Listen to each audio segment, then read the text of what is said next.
sponsorship in, son. Get a sponsorship in. How you doing, everybody? And welcome back to Wrestling Forever. Yes, we've had a busy couple of weeks, but we are back in earnest. We're past WrestleMania season, but look at that. Talk about seasons. This man's already had a belter. Look at that. Congratulations. Congratulations, Ryan. Like, well, you listen, take the responsibility of Celtic winning the...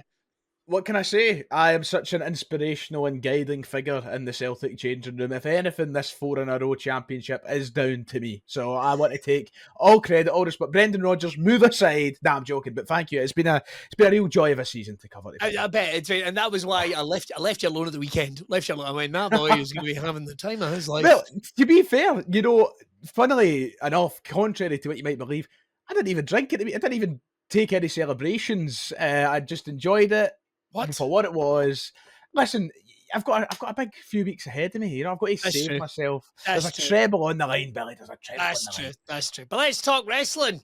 Yes. It has been a busy couple of weeks. If you've never tuned in before, listen, we're a little filthy. We're a little alternative, but one thing we are is two fellas that absolutely love pro wrestling just like you, and that's what we're going to be talking about on the show today. There is so much to uncover. We didn't get a chance to get back to you straight after WrestleMania.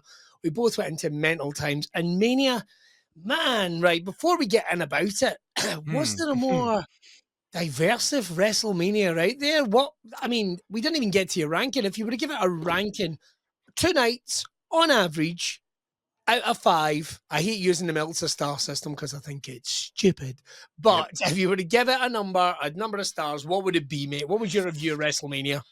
I think this was potentially one of the strangest WrestleManias of all time. Certainly, I think, in my opinion, the strangest of the 2-night Mania era. I think that it's one that I'll look back on in a few years and go, So if I was to give it the first night, wow, out of 5, maybe like 2 for the first night. I think it was saved by a strong main event.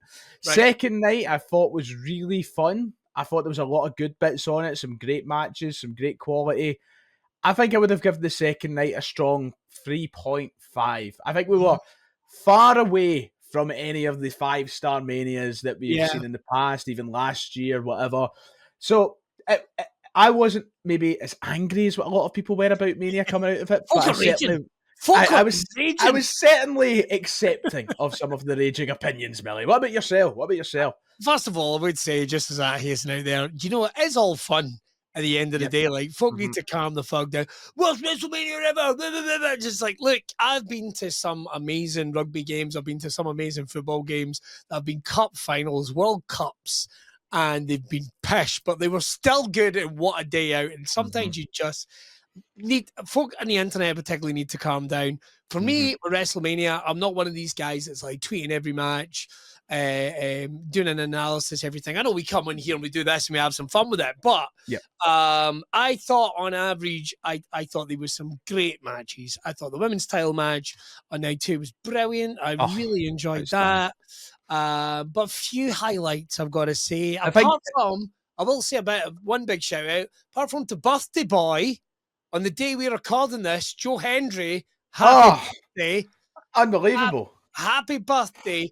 I mean, Drew's already had the first. What was your reaction, by the way, when Joe came out? He was not on my bingo card.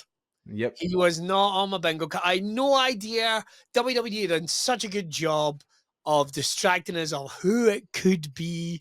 I think the best part about it was there in plain sight. Like, Joe was actively joking about it in social media, and I think everybody was like, don't be funny, Joe. It's never going to happen, Joe. And then bang, there he was. He was right there.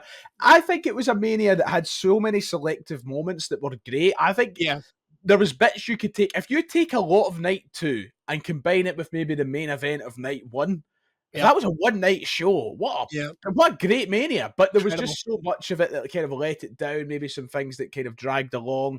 I don't think it was helped by the crowd and maybe the build as well. And there was just a lot of weird factors. I've got to say, I thought crowd in night 1 kind of shit. Terrible. Listen, it was arguably, at least in Philadelphia, my crowd had the excuse of the freezing cold weather. They didn't have that in the desert. It was just... I think it was a big wake-up call for WWE. I got to say, Vegas is not a great wrestling town. We've seen the AEW shows in there. They've been okay.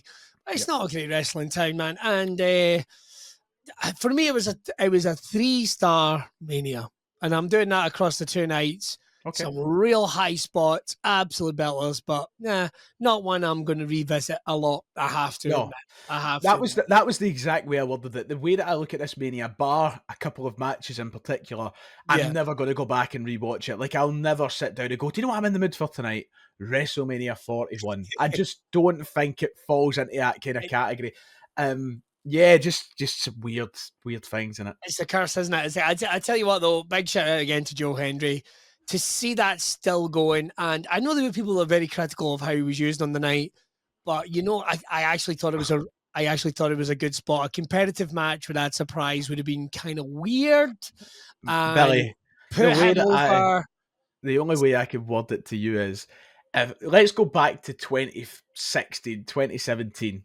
If you were backstage with a young Joe Hendry and you jokingly said to him, Joe, one day you're going to walk down the ramp at WrestleMania and fight Randy Orton.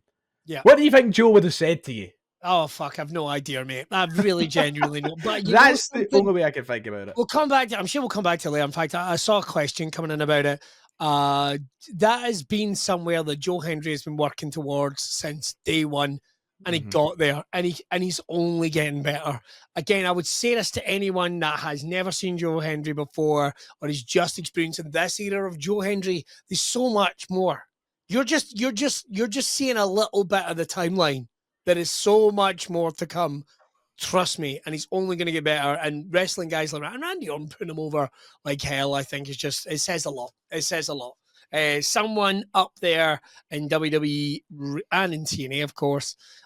Just think the world of him. And Joe, you continue walking whatever path you want, mate. We love it. And happy birthday. Happy birthday. I hope it's a gammy and a bacon roll is what's on the menu. If you don't know what gammy is, you can Google that in Scottish parlance. Enjoy yourself. Right. Let's do some I no's. I think we have to do that just to kind of bring us up to speed a little bit. Although my first no is in relation to a big part of WrestleMania and subsequently a big part of Monday Night Raw. It's about a wrestler, an individual, and I'm going to say something that I think people are not going to be happy with, Ryan. I'm scared because I have a no for the week, which I feel like is quite blockbuster in a sense, and I'm scared that we're maybe going to verge on the same thing. But maybe you're going. There's a number of things going through my head that you could be about to say, so I'll let you take the floor. All right, it's actually quite historic, right? I'm not taking anything away from the accolades of this individual. Right. I think we may have the same. Groundbreaking. Oh my God. Hall of Fame career. Right. I don't give a fuck about Becky Lynch. There, I've said it. Oh, it's different from mine. Right. That's okay. However, go on. Let me explain. Right. Okay. During that period of her career when she became the man, she was genre redefining, helping the women's division take a step on. Simply fantastic. Even Big Time Bex, I enjoyed Big Time Bex and the ridiculousness of where that kind of went. Clearly, she was getting jealous of her husband. I have a lot of respect for Becky Lynch as a person and as a wrestler. But right now, this, for me, it's stinking out the joint. When she came back at Mania, and we've all seen the memes. We've all seen the memes online when she talked. And there might be more to this story, right? Rumor has it Bayley only has like a year or so left to go in her career, and has talked about retirement and talked about wrapping it up a couple of times, particularly after she was mismanaged for a couple of years there after WrestleMania, the big moments, I would say. But getting back to it, I don't think we need Becky Lynch there. I've said it. Wow. What really does she contribute? And even when she cut a promo going, who attacked her? It was me. Oh, boo, you're so bad. But isn't your character meant to be kind of like that anyway? And I don't know what am I meant to cheer? Am I meant to care? The fact that and if this doesn't go into a big term feud with Bayley, what is the fucking point? And we've just come off an attack-based feud with Jade Cargill and Naomi. So what is this, Ryan? I'm going to come out and say it as well. You're not going to like this. I don't think Becky's that good in the mic. She's doing a poor Conor McGregor impression, and it's a poor one at that. You believe strongly in this. Wow. No, it's just, I hate people thrusting stuff in my neck. It's funny because for the longest time I've agreed with a lot of this. I have been very critical of Becky Lynch for a couple of years now, and I was really happy that she decided to take a year off because I think she needed it. Now, what disappoints me is the fact that in her year absence, I actually did think that WWE missed her. I think that there was a part of the women's division that needed her at times. Okay. I think that was evident maybe when the Rhea and Liv stuff started to drag in, that they really needed another top level main event woman. But she's came back. Really true. She's came back, and I'd be inclined to agree. The only thing is, I kind of enjoyed the segment on Monday, but when Lyra got involved, I thought Lyra looked her most comfortable on a microphone I've ever seen her. Yeah, since she came in NXT to where she is now, I've never seen Lyra cut a promo as good as she did. I think it really helped her. But the question is, do we need all of this from Becky? Do we need her here? Do we need her coming in potentially stealing the Intercontinental Championship? Because I'm scared that's what it leads to. Yeah, it's part of it is a little to do with that. I feel like her taking a spot at Mania was unnecessary, apart from getting the big pop. We don't know what the situation is with Bayley. I know she did an interview with Chris Van Sant recently that was got very emotional at points, and that was pre-Mania. Is there an injury? Is there something else going on that we don't know about? I hope not. I really, really hope not. Or is it a case of, is Bayley burnt out? Is Bayley's one of the hardest working women on the roster. She's there every week, house shows, live events. Certainly is. Everywhere. She's constantly there. It's not been a great 12 months. No. It's been I would say that Bayley's stock has dipped dramatically in the past 12 months. Yeah. But what I will say is, I caveat that by saying, I don't think that's necessarily her fault. I think she was done dirty with the booking when she was world champion. I think she was, and I think she was done dirty with the booking at WrestleMania. If it was a case of Becky coming back to take that spot, maybe Bayley's like, I don't necessarily want to be a tag team wrestler. Been there, seen it, done it, went home for a while and came back. It's all this type of stuff. Let me put it like this to you, Billy. Think how hot Bayley was going into Mania 40. Everybody was so fucking glad that she'd won the Royal Rumble, so buzzing for her to win a world title again. And then the fact that she was taken off of the 41 card at the last minute. That complexion of things is huge, and is that because of Becky? Well, it's for us to speculate. I would be more interested in a Bayley heel turn, like proper. I see Ding Dong. I fucking loved Ding Dong. It got me through. Do you remember our chat show on during lockdown? Yep, that's right. I fucking love that. Is some of the best funny heel work I had ever seen. Just antagonizing people. Just an absolute, pardon the parlance, but an absolute kind of reminded me of like a female Chad Gable or something like that. I just loved it. I loved it. I cared. And like you say, that all built towards being hot. I guess that's probably what's pissing me off more about Becky. Like, I come back and I saw her striding about doing it, and part of me went like, haven't we seen this? Haven't we seen this? This doesn't feel new. This doesn't feel fresh. Lyra Valkyrie growing into herself is great to see. Very excited about that. I just don't. When they were turning around and going, there's a chance that there was talk of Becky becoming a part of the new, whatever we'll call it, the Braun Breaker, Seth Rollins team up, whatever the fuck it's called, the Dangerous Alliance version 2. I've heard it referred to as, even though that doesn't seem to be the right way. Hard fit in there. I just went, well, maybe that would work, but I don't know how. I think the only positive that I can take out of anything that's happening right now is that Lyra might come out of the back of it looking like a star, and if that happens, fair enough. That's the main thing. But I think that Becky really needs to find something that gives us an exciting edge to her character, because right now I think she's missing that. She can cut a heel promo all she likes, and I see that they're really trying to lean into this Becky Hogan persona that's been painted online. That's all well and good, But they've tried that a lot in recent years. As soon as somebody's under criticism online, it's like, okay, we'll take that and put it into a character.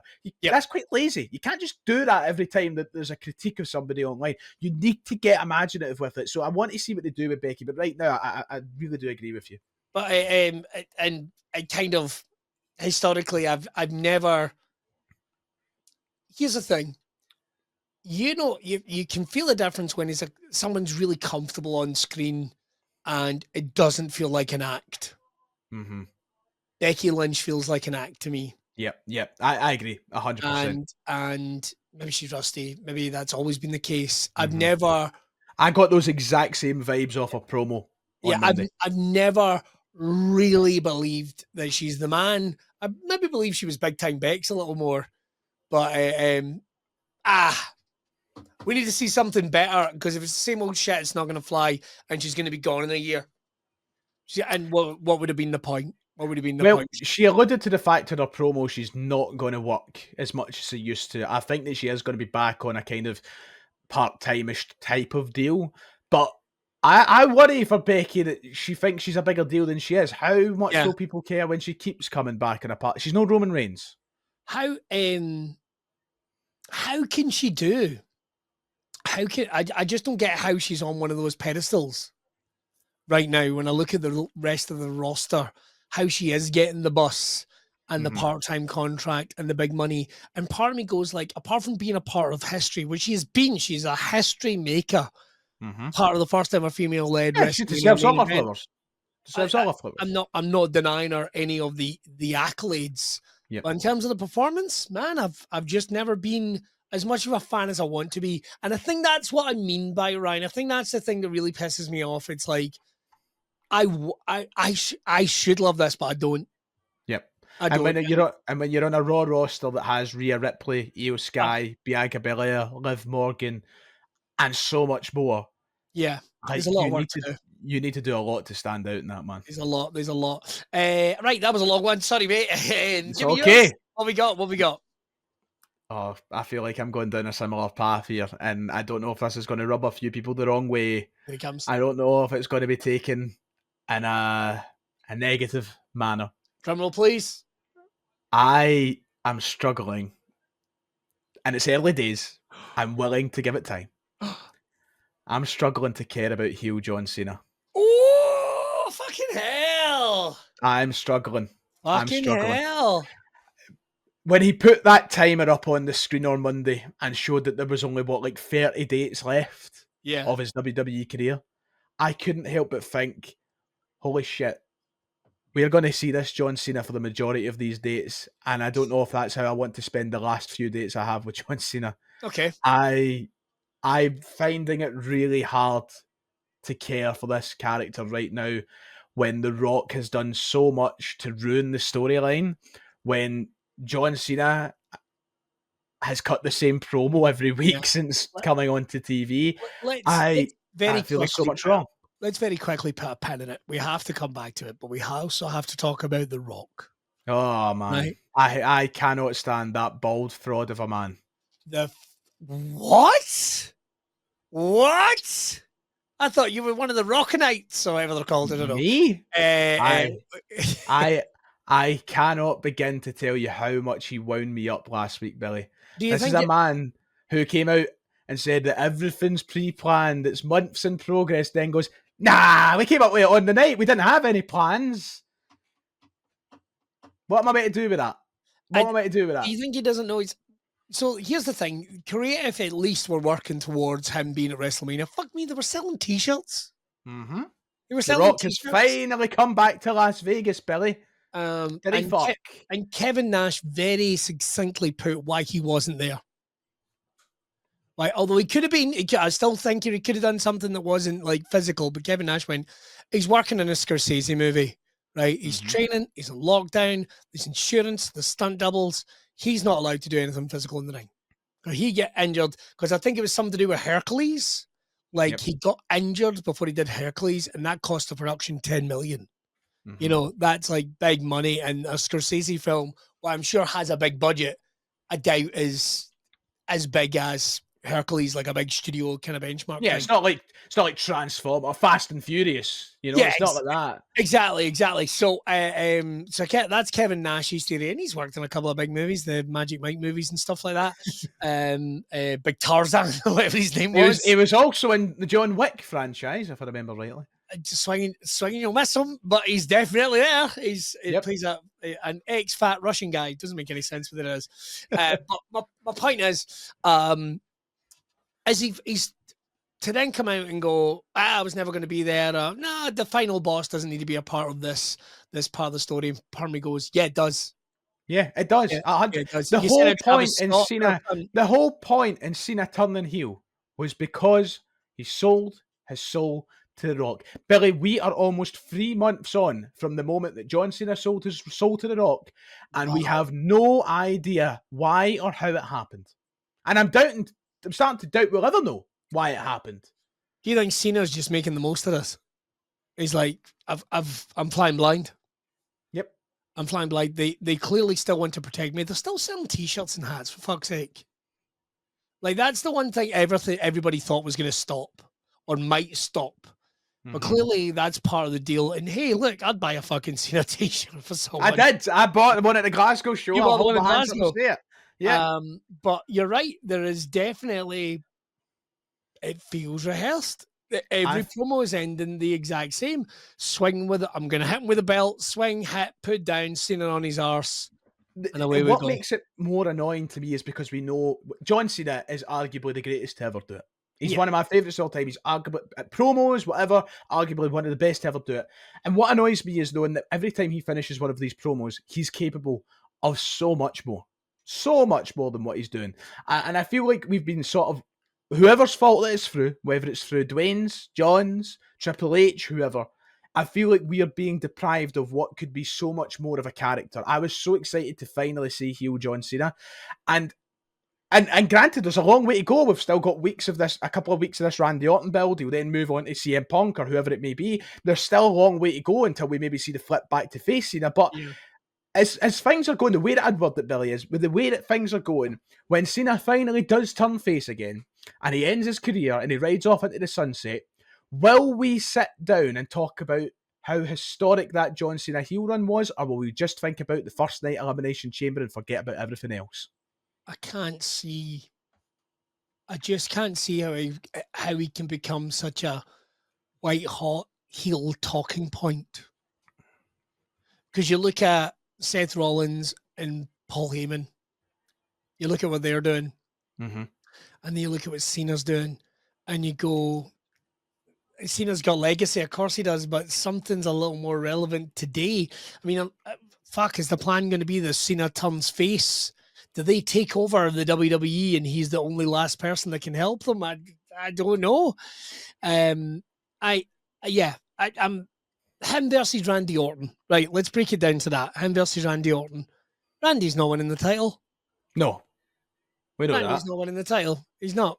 We're going to be, and may I remind people that John Cena and Randy Orton, this is maybe an unpopular opinion for me, the most overrated rivalry in the history of WWE. It was never that good. It's nostalgia driven. They had one good match, Breaking Point 2009. I know people throw in another couple of ones from other shows. They were okay. The only really great match I can remember is Breaking Point. And for the amount of times these guys faced each other, they should have more great matches, but they don't. So I'm not particularly excited for the match itself. I feel like it's mainly driven by nostalgia, and that can only take you so far. I just feel like we've been so let down on what was initially promised. I love the idea of this. The last real champion. I will walk away with the belt. I will ruin wrestling. Is he ruining wrestling? I've seen somebody word it in a great way. People going after Mania, the match wasn't that good with Cody. The ending was shit because it was meant to be shit. He told you he'd ruin wrestling. No. There is a difference between him going out and in an entertaining way ruining wrestling and then something being just genuinely bad. You know? If somebody in a film tells you at the start of the film in character, I'm going to make this next 2 hours of your life boring, would you sit there through a boring 2-hour film? No, you wouldn't. Because you would be relying on them to tell an entertaining story that's meant to be boring. So John Cena is meant to be ruining wrestling. I don't see how that's working right now in an effective way, because all we got was a lame ending to WrestleMania and a promo that's followed that I feel like I've already seen 3 times. I think you have. I think that's it. I think you've nailed it there.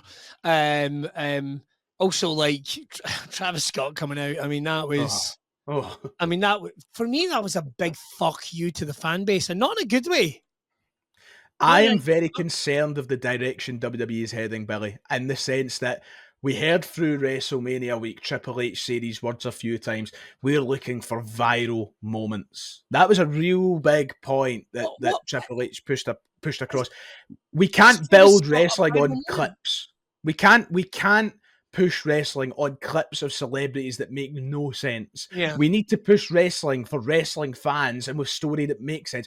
I wouldn't have had a problem with Travis Scott coming down to the ring with John Cena at the start of his match and maybe getting involved. But to stop the match halfway through, to give a guy an entrance who's turned up once before and now suddenly thinks he's a full-time wrestler in the main event of WrestleMania for a 17th world title win that's never been done before. Billy, I don't know what to say. The celebrity thing is, hey, look, there's some people that slot in and are fantastic. They're few and far between, to be honest. But I would say this, like, Pepsi still needs to taste like Pepsi, regardless of what celebrity you put on the side of that can. Mm-hmm. And that's where we are with wrestling. Like, it needs to be good. And I take your point, and I agree. I guess it's hidden in plain sight. Also, there's another factor here. Like, I know Travis Scott, the rumors have it, they're training him up to wrestle. I don't think anyone will give a fuck. I honestly don't think anyone will give a fuck unless he's amazing. Bad Bunny. Have you seen the rumors? Well, they're training him to go full time. No, the rumors about the potential planned match that's in the offing. There's a rumor, I think it was like PW Insider or something, suggesting that there's a plan in the works to have John Cena and Travis Scott go up against Bad Bunny and somebody else. What sense does that make? This is what I mean about the terrifying direction I feel like WWE's heading in, because there's nothing that makes sense there. But the only person that would make sense to team with Bad Bunny would be Damian Priest. And I don't think anybody really cares about John Cena and Travis Scott versus, and with all due respect to Big DP, Damian Priest and the Bad Bunny. That's not how we should be spending John Cena's last ever run in WWE. Didn't Travis Scott come out with a belt as well? Yeah, he's very own hardcore championship. I did see that. You've got to stop that. I mean, that's fucking. You're not doing that boy any favors. You're not doing that lad any favors by having him coming out with a replica belt. No. Fuck. So, but to The Rock, if they don't look at that, and there's no way anyone's walked away from that main event. There's no way anyone's walked away from John Cena right now and going, "We're smashing this." Here's the thing, like, Travis Scott isn't going to be on TV every week. I'm not having to go with Travis. He has another career. He's got other options, right? As just John Cena, for fuck's sake. But I guess part of my problem is this, like, it feels like he's on his own. Hard to boo for a guy that it's just him. Yep. I feel like he's been hung out to dry a bit. Yeah. You know what I mean? The whole chamber thing was meant to be something, and I feel like it's turned into nothing. Yeah. I mean, he beat CM Punk fair and square. Yep. You know, man, I just feel like there was so many more options on the table. I still would have loved to have seen like John Cena be the one to beat Gunther. We still had face Cena, and then he goes on a run of great matches just as this John that we know and love. And they tried the interesting route. I just don't see where it's going right now. We should have had Cena, Punk, and Cody at Mania. Yeah, 100%. And then Cena turned heel on the biggest show of the year. But they had to sell tickets for Elimination Chamber. Well, they fucked it. Yep. We already had their money. They had their money. Mm-hmm. Anyway, moving on. Let's get some positives in there, my man. Yes. I'm going to get to mine very quick. And as a quick one, I am delighted to see Rusev and Aleister Black back on the roster. Love the promo despite the fact it was a little diversive, but I liked the promo from Rusev. A little bit of the Redeemer in there, which I was delighted to see. I have to admit, so they've updated Rusev. I mean, don't get me wrong, it would have been quite cool if we'd have heard the Rusev and it. I'm gutted that they've dropped his old female. Gutted. Yeah, even that bit, even that bit, you know. But I really enjoyed the promo. I guess they've got to evolve the character. He looked like a fucking badass, and that's how he needs to be booked. He needs to be booked like a fucking badass, but he needs to be somebody who is, no pun intended, crushing people each and every week on our TV. Don't make the mistake AEW did, crushing people each and every week on our TV. So when the feud comes, whatever the feud is, he can't look weak. He's got to look like a monster, or he's got to look like a redeemer, a vigilante. He's got to look like this guy. Well, Samoa Joe. He has to be booked like Samoa Joe. Yeah. I like the route that they're going down to start with. His first match is going to be Otis next week, and with all due respect to Otis, it's kind of like, it reminds me of when he first came to the main roster and he was just getting fed people to squash. Yeah. And you can only do that for so long before people start losing interest. But I think if they time it right and they do it well enough, I think it could be really beneficial for him to go through a few people very quickly. Definitely. Delighted to see him back in the roster. Great move, great booking. Aleister Black, delighted to see him come back. I think it could have been handled a little better, to be honest. The weird way to debut him. Yeah, and the Miz debut thing, it's done. Don't stop feeding people. Stop feeding the Miz to people. Stop it. It's just not working anymore. I love the Miz. Yeah, I'm a huge Miz guy. But stop feeding him to fucking, like, please don't let that be a feud. Yeah.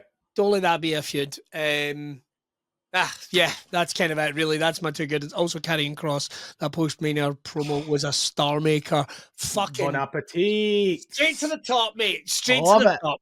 Give him the world title. That's who should be beating Jey Uso for the world title. Right there. Karrion Kross. I actually had a different take.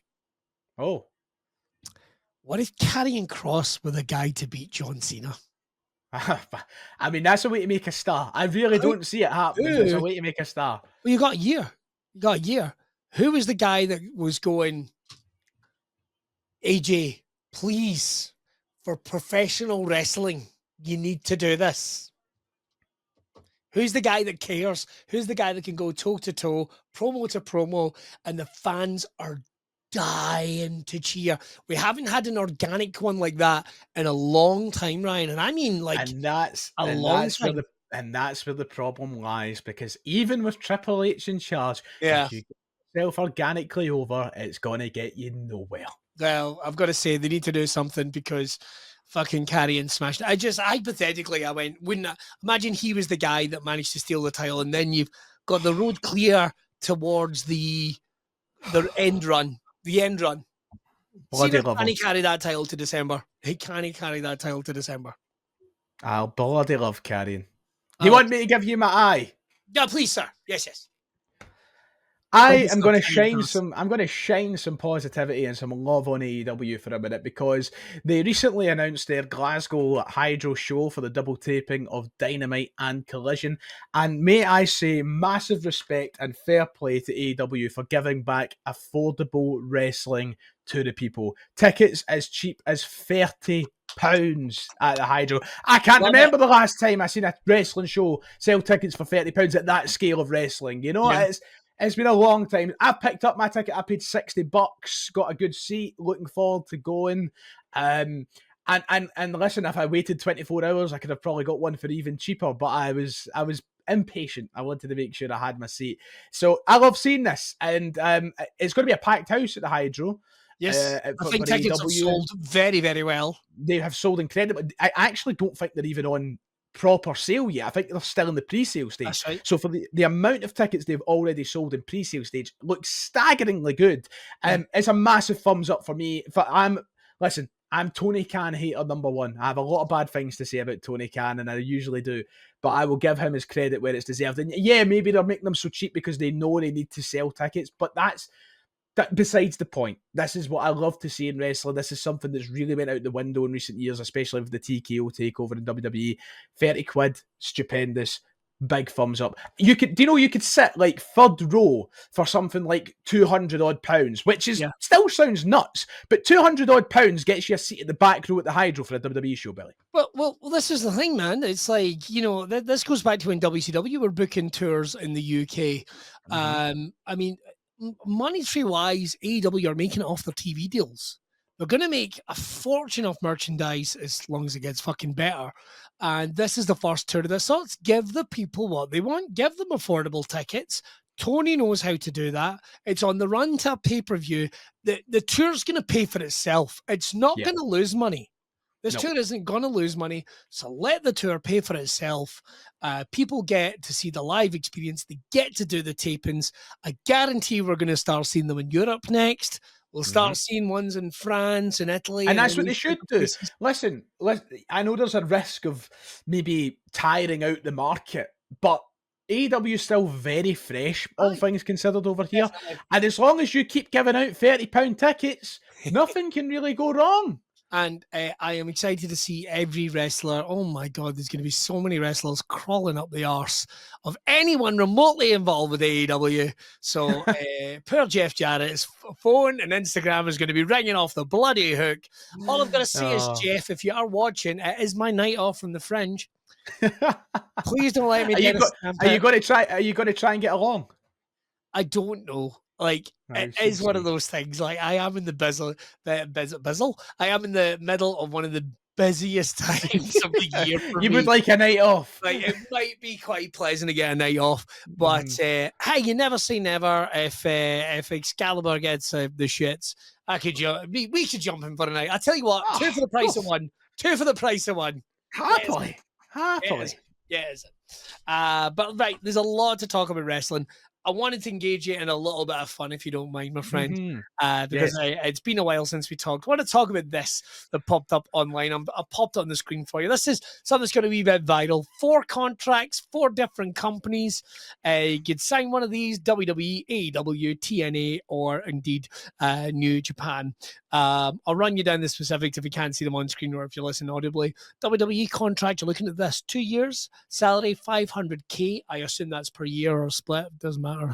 I'll let you figure that one out yourself. Role, you're going to be a jobber. Afraid you're not going to get above the mid card. If you're lucky, your mentor's going to be Tyson Kidd. Bonus, you will appear on Raw or SmackDown at least once every month. So you're getting a lot of TV exposure. Of course, then you can jump across to AEW. You could jump down to Jacksonville. Length of the contract, 5 years. Salaries, $4K. So it's a little less, but you're going to be a mid-carder. You're going to work with Christopher Daniels, and you're guaranteed at least one run with the TNT title. So that's pretty good. What are we looking at for New Japan there, Ryan? Well, for New Japan, you're tied down to a pretty long deal. 8 years for the $100,000 a year salary. I'm assuming it's the $100,000 a year anyway. Otherwise, that's a shit deal. Yes, that would be a terrible deal. You would be a main eventer mentored by Katsuyori Shibata, and you would be the new leader of the Bullet Club. Ooh. Interesting. You're going to do all right in the t-shirts. And finally, what are we looking at for TNA?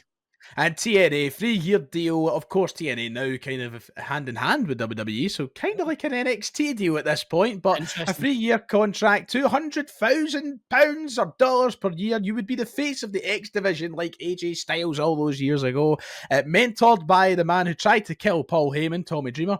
And your bonus is that you're guaranteed a year-long run with the X Division title. So, sir, I'm going to ask you the question. Which one are you going for?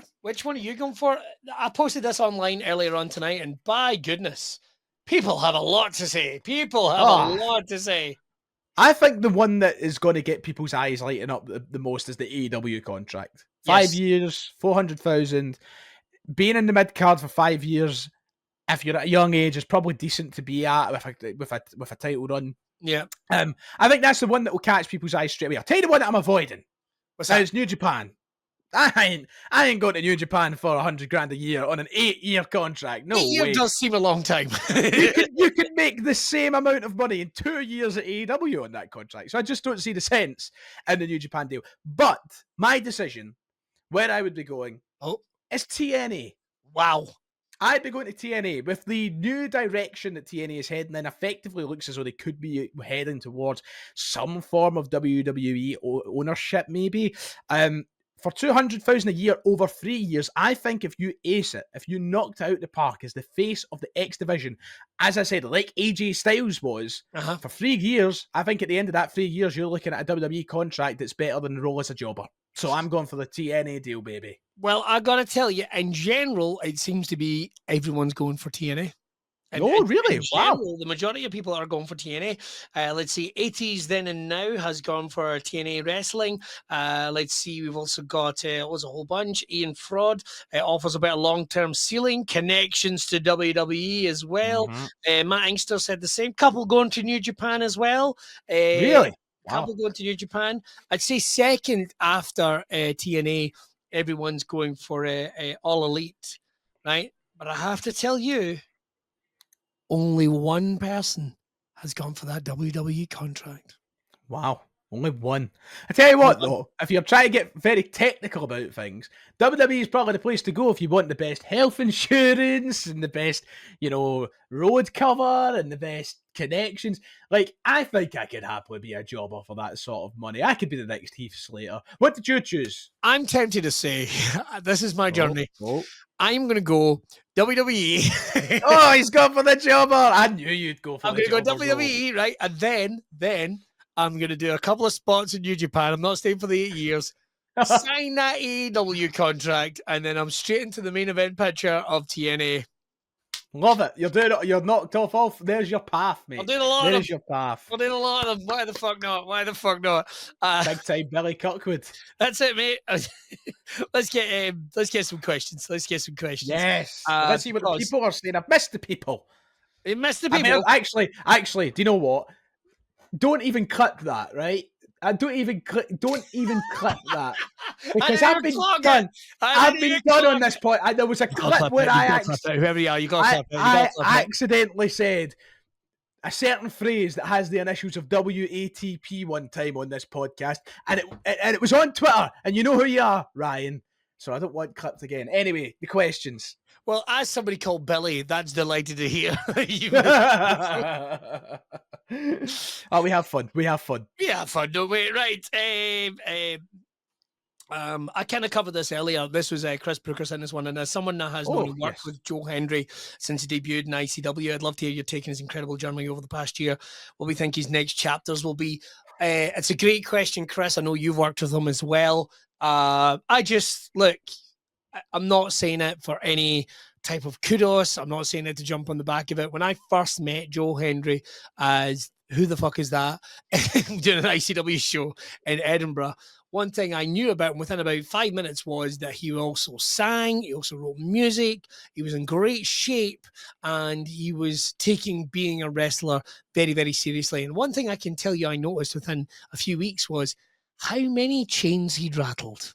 How many people had decided to go, he doesn't know how to wrestle. Blah, blah, blah, blah. Like, as soon as you start seeing that, it's like, oh. You know there's something in somebody there. Yeah, he's always giving you the heebie-jeebies. So there's a guy that could have gave up a couple of times, right?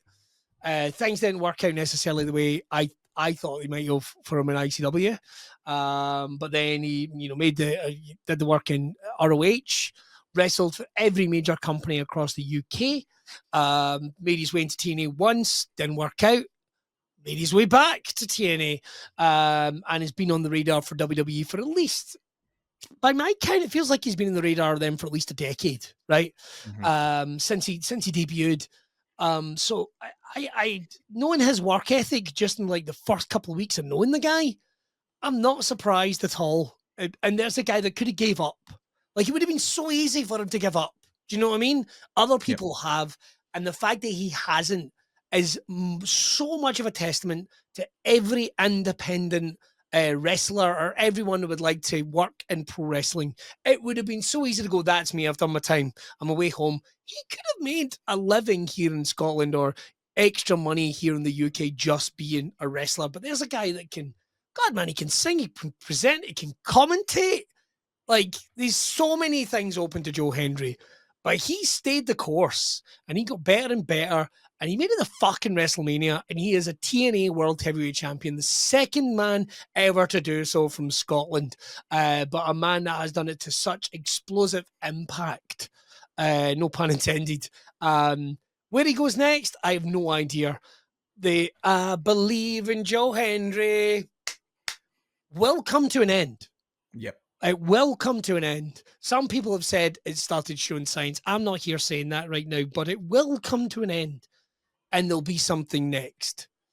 And Joe is a person. That's one thing that I've noticed about Joe from the outside as a fan. Of course, I never got the privilege of working with Joe. Yeah. But one thing I noticed on the outside as a fan was that he was really good at knowing when to change and knowing when to evolve and do different things. And I think you're right. I think that step will come eventually. Yeah, no, I think it has to be honest. I think it has to, because it can't always just be a theme tune. It just can't be. And we've had 2 years of that now, and it's how many times in wrestling have we seen people who's tried to live off something like a theme tune and then it's not happened? Exactly, but this guy has done a lot of things those people didn't do. He's become TNA World Champion, so it tells you that he has the goods and will only get better. So my answer to that is, we will see Joe Hendry hold a WWE championship. That much I'm certain of.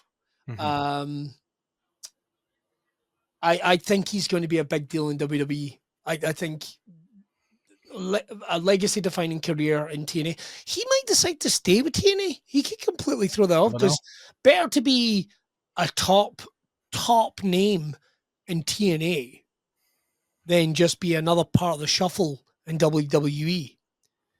You got to look at it that way. Is he their guy? You're our guy. You're our John Cena in TNA wrestling. You're our Hulk Hogan in TNA wrestling.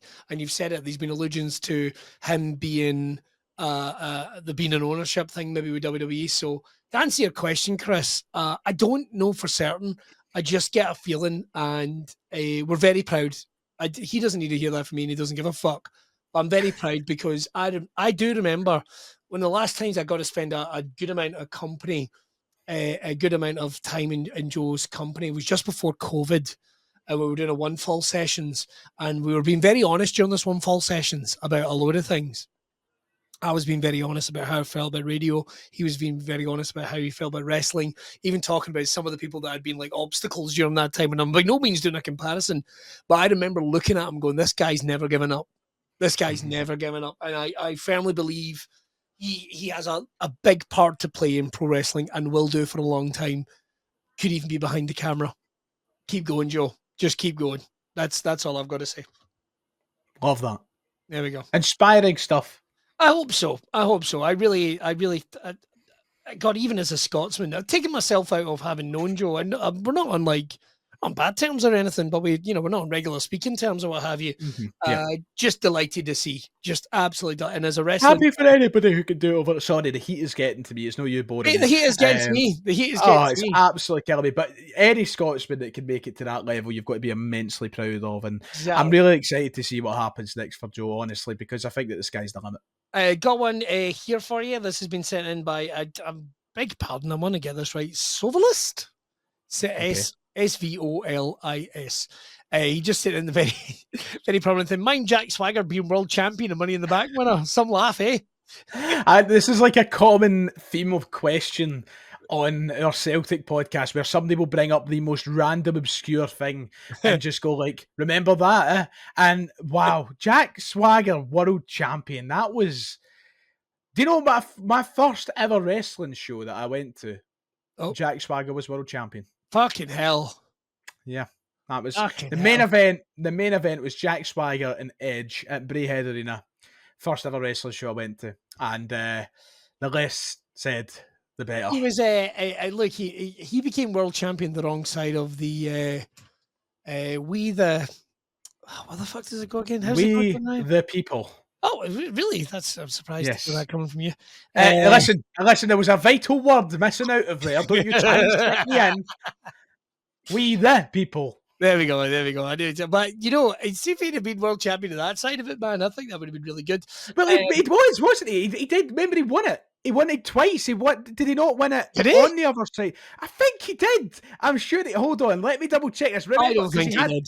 He had the world title match at WrestleMania 29, and he was punished for I think he got a D driving under the influence, a DUI, and he was punished, and he wasn't given an entrance at WrestleMania because of it. Let me see. Did he win the title though? No, he didn't win the title because Dolph won it. No, right, okay. I thought he won it a second time. He wasn't. I think he was due to win the title though, and because of his DUI, he was told no. That's a butterfly effect, isn't it? That's like, that's going back and see what could happen. Here's one for you, though. This has been sent by Aiden. It said, how do you see Sammy's next year playing out? World champion. You think? He's got to be a world champion. I'm telling you right now. Taking off who? I don't know yet. I think it's still a while away. If anything, I wouldn't be stunned if Sami Zayn ends up winning the Royal Rumble. Sami Zayn is one of the most deserving non-world champions of all time. I think he is well overdue a world championship run. I think that he's got to get it. I think it's coming in the next year. I don't know who he's going to dethrone, but I think it's coming in the next year. Love it. I hope he doesn't turn heel though and join this faction. I don't think he is, but I would hate that. Faction Seth. Yeah, obviously they're teasing this whole will he maybe become part of it? I don't think he will, but I really hope they don't, because I think Sami is just such a good babyface, man, and there's so little good baby faces now. And I mean, when I say babyface, I mean babyface. I mean a face for being a face.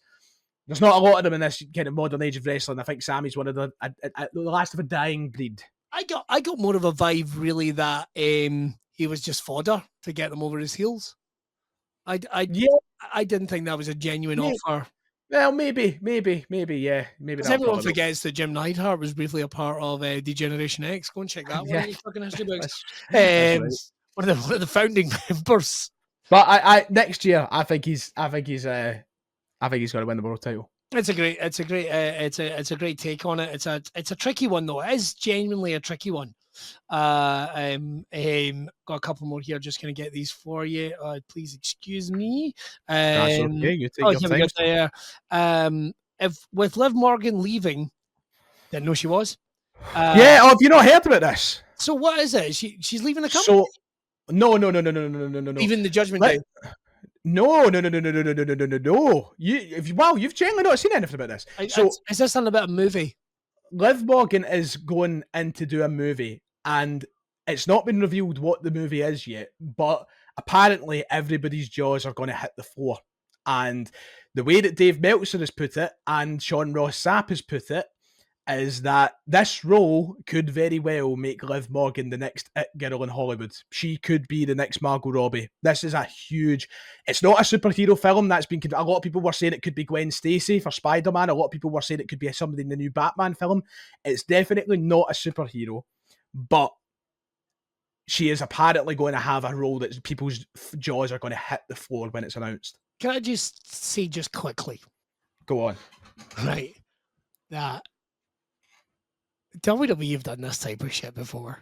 It's going to blow your mind. It's going to blow your mind. But the thing is, WWE haven't actually commented on it, though. Right, okay. Well, so this is all what Dave Meltzer and such knows, and they're the ones that are saying. A lot of people speculating it could be casted in the new Tarantino movie. A lot of people are saying it's not even the last one anymore. Apparently, it's part 2 to Once Upon a Time in Hollywood. So a lot of people are speculating that she might be playing Brad Pitt's girlfriend. Just a proviso in that, he's not directing that. Oh, is he not? No. Well, it's going to be directed by David Fincher, who directed Fight Club. Ah, okay, right, okay. Which is quite unusual in its own way. Well, nonetheless, it's one of the speculations. Yeah. What I will say is I'm very intrigued. I'm really intrigued to see what this is. Well, this role is going to be. Good for her. She's great. I think she's the best woman in WWE. Well, everyone knows I said it. Cal Rodriguez, behave yourself. Right, moving on. It's disgusting. It's disgusting to think of. I'm ashamed of myself. Frequently and often. Thank you again for all the support that people have sent. Don't know what's wrong with me. Mrs. Kirkwood, I'm so sorry. I think she's all right. Just like So just somebody that can throw me about like a wet trackie, as the expression goes. She just looks like she'd be good for opening jars. Right, next question. I'm not going to say the jar I wanted to open, but moving on. Right. I'm not even that into her, to be honest. I just think she's good. She's good. You're just leaning into the bit. Just lean it into the bit. That's what we do. So we have some fun. Right, we've got a couple of last ones, and then we're going to get the hell out here. Thank you to everyone that got in touch on X. There was actually so many of you as we can get to. Devontae Smith said the crowds in the WWE at least are boring because the diehard fans are being priced down in the US, and the same starved diehards around Europe and Puerto Rico. We don't get to shows who spend hundreds on tickets. Are they the reason that there is an atmosphere? Interesting. I spoke about this in the last podcast. I agree. I think that's why the Mania atmosphere suffered. The kind of people who are going, and this isn't meant to be like a classist sort of comment before people accuse me of classism, but the people who go, and it's the same it's happening in every sport. It's happening at Celtic Park, for goodness sake. Yeah. The working class supporters of football teams, of wrestling, of any sport are being priced out with the way the world's going. And when you price out people, you price out atmosphere. It's as simple as that. Yeah, that's fair. I think that's fair, knowing that you've parked your farter where it's cost you the best part of $2,000 in order to go and see. I'd imagine the enthusiasm's a little more, well, we're not getting a pizza afterwards, but if you spend 30 quid, you're like, well, maybe get a pizza and a t-shirt on the way home. You know what I mean? It's I think the way probably the quite way an that observation. One of my favourite musicians of all currently, probably of all time as well, is Luke Combs, who I adore, love, and absolutely cherish the guy, his music and everything about him. Yep. He was once quoted saying that he will always make sure there is $25 tickets available for his shows. Doesn't matter where they are in the stadium, the arena. He will always make sure there's $25 tickets available. Why? Because he wants to make sure that maybe the guy that can't afford to shell out any more than $100 on a gig can at least pay for his ticket and then have money for a beer to watch it with. That's it. And you know something, I went and saw Ghost at the Hydro, and even though that was not cheap, you could get a beer. Do you know what I mean? You could get a bit, and I have to say, I thought the atmosphere of Ghost was much better than any WWE show I've seen there.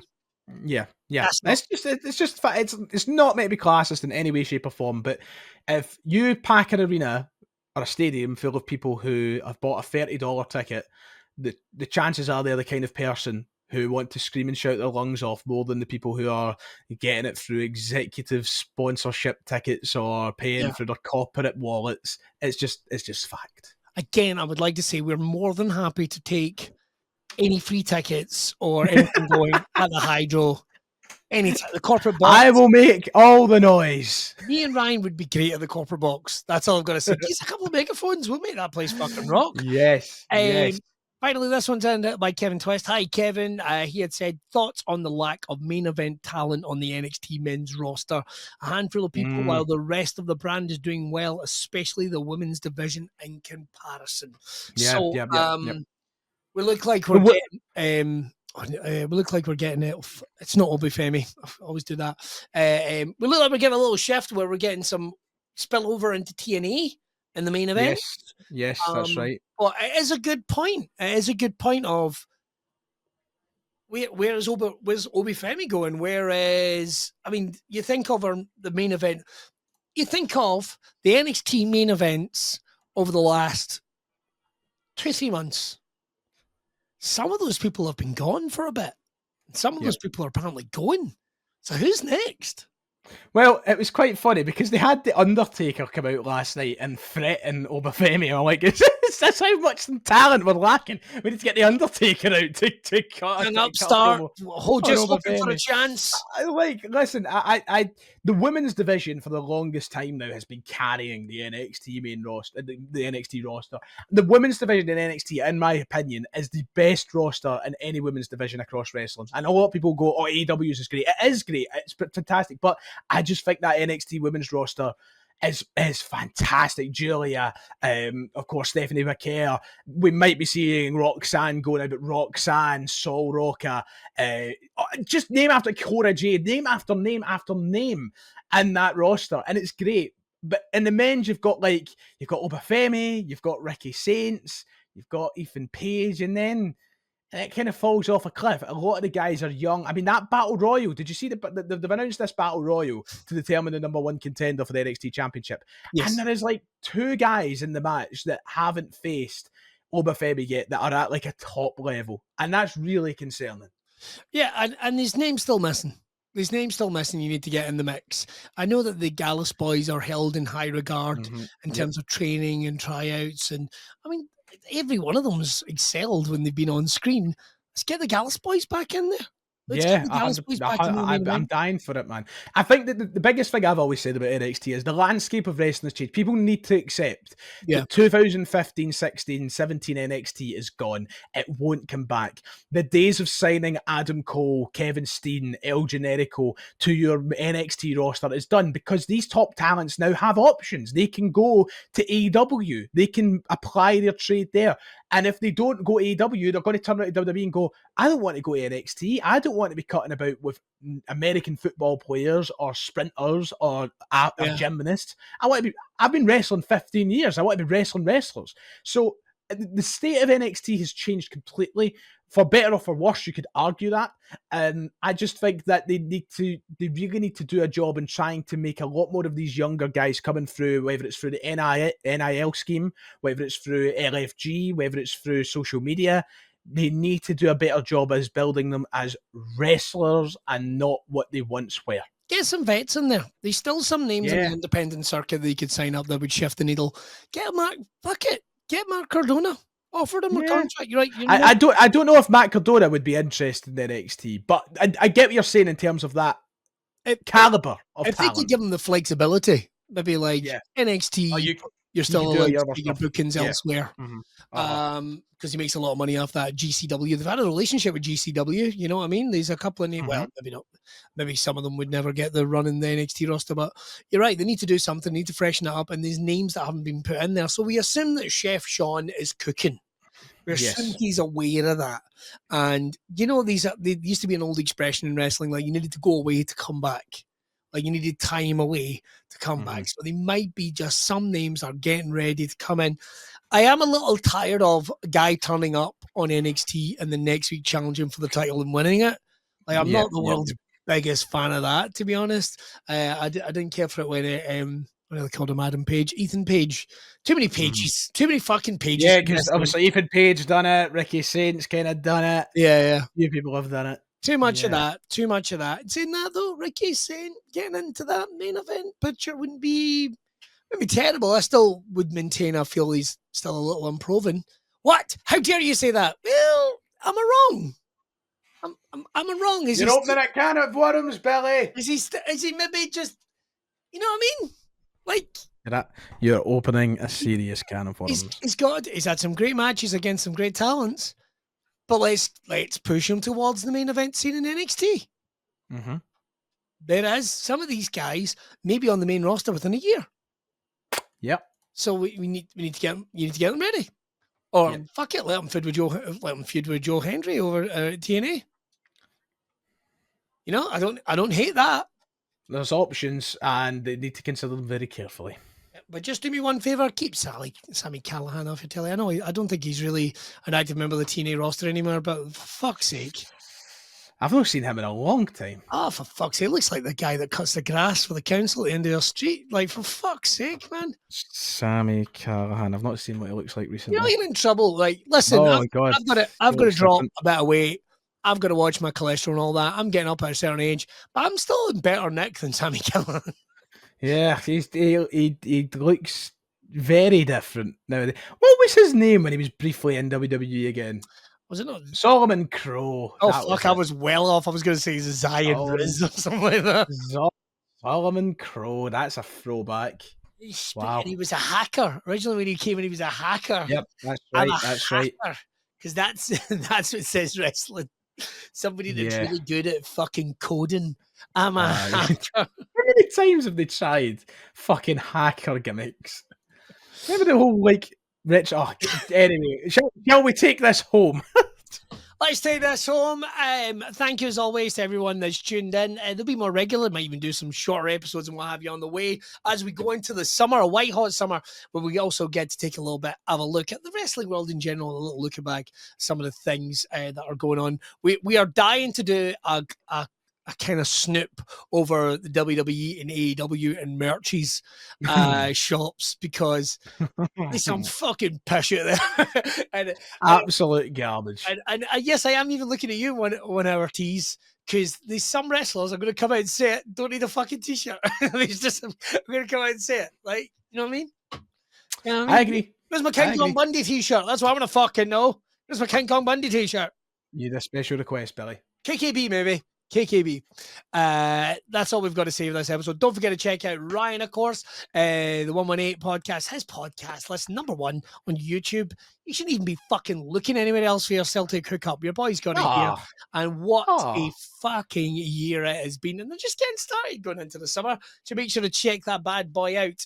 You can find out what I'm doing. Well, a couple of big things coming up over the next couple of weeks. One of them being, I am going back on live radio. Can't even believe it. I'm going back on drive time with a brand new station called Now Ayrshire Radio. It's not just based for Ayrshire, it's based all across Scotland. You can get us on the DAB, you can get us on the app, and the show is going to be going out live each and every day. We're building something new, mate. We're building something new. Some radio stations have a bit of a monopoly, and we thought we'd take back local radio. Not like you wanted, but you always loved. Taking it a bit back to that, just making radio fun, making the drive home a good laugh. I'm on breakfast. Oh my fuck. Those days of trauma are very much behind me. I'll take some amount of spondylitis to get me back on breakfast radio. I'll assure you that. And one last plug very quickly. Boom. My Fringe show is now on sale. You can. Yay! I'm doing it a little different this year because what you can do is pay what you want. Pay what you can. So the way this works is you can reserve a seat. You can effectively purchase a ticket, but you're reserving your seat. If you turn up on the day, you can still get in, but I can't guarantee you your seat. This is booking your seat. Pay what you can. These things going from like £5 right up to 15. So it's on you. I'll take the money. I just want to put your bum in that seat. And of course, that's going to be every day during the Fringe at the Beehive, which is right in the Grass Market. Great venue, $3.15 every day. Maybe the first show of your day. And the show's called Chaos because that's what life is, baby. Nice. What a salesman. If only I could sell something right, Ryan. Honestly, that's all I've got to say. Best of luck, sir. Well, here we go. We're going to be back next week. Both of us considerably slimmer because it is so fucking hot in our respective little dens we're in. Oh, man. Look at this. Look at this. Look at that. God. Look at that. I'm starting to look like CM Punk when he's like halfway through a match and his fucking fringe is hanging down over his head. Fucking hell. I think if I do this, I think I just look like Bobby Roode all the time. Glorious. Right. Ladies and gentlemen, thank you. See you later. Next time.